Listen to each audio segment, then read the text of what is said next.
ಪಕ್ಕದ ರಾಜ್ಯ ಕೇರಳದಲ್ಲಿ ಸ್ಥಳೀಯ ಸಂಸ್ಥೆಗಳ ಚುನಾವಣೆ ನಡೀತಾ ಇದೆ. ಈ ಚುನಾವಣೆ ಹಲವು ವಿಶೇಷತೆಗಳಿಗೆ ಈ ಬಾರಿ ಕಾರಣ ಆಗ್ತಾ ಇದೆ. ಇದೀಗ ಕೇರಳದ ಇಡುಕ್ಕಿಯಲ್ಲಿ ಪಂಚಾಯಿತಿ ಚುನಾವಣೆ ಇದೆ. ಇಲ್ಲಿ ಮುನ್ನಾರ್ನಿಂದ ಸೋನಿಯಾ ಗಾಂಧಿ ಸ್ಪರ್ಧೆ ಮಾಡಿದ್ದಾರೆ. ಯಾವ ಪಾರ್ಟಿಯಿಂದ? ಬಿಜೆಪಿಯಿಂದ.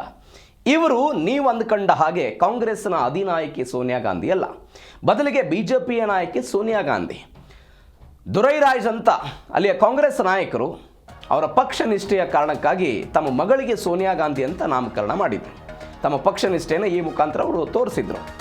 ವಿಪರ್ಯಾಸ ಅಂತ ಹೇಳಿದರೆ ಈ ಸೋನಿಯಾ ಮುಂದೆ ವರೆಸಿದ್ದು ಪಂಚಾಯತ್ ಪ್ರಧಾನ ಕಾರ್ಯದರ್ಶಿಯಾಗಿದ್ದ ಬಿಜೆಪಿಯ ಸುಭಾಷ್ ಅನ್ನುವವರನ್ನು.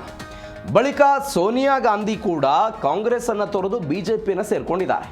ಹೀಗಾಗಿ ಇದೇ ಮೊದಲ ಬಾರಿಗೆ ಚುನಾವಣೆಯಲ್ಲಿ ಸ್ಪರ್ಧೆ ಮಾಡ್ತಾ ಇದ್ದಾರೆ ಮುನ್ನಾರ್ನಿಂದ. ಇತ್ತೀಚೆಗಷ್ಟೇ ಒಂದು ಸುದ್ದಿ ಬಂದಿತ್ತು. ಕೇರಳದಲ್ಲಿ ಆರೋಗ್ಯ ಇಲಾಖೆ ನಿವೃತ್ತ ಉದ್ಯೋಗಿಯೊಬ್ಬರು, ಅವರಿಗೆ 90 ವಯಸ್ಸು.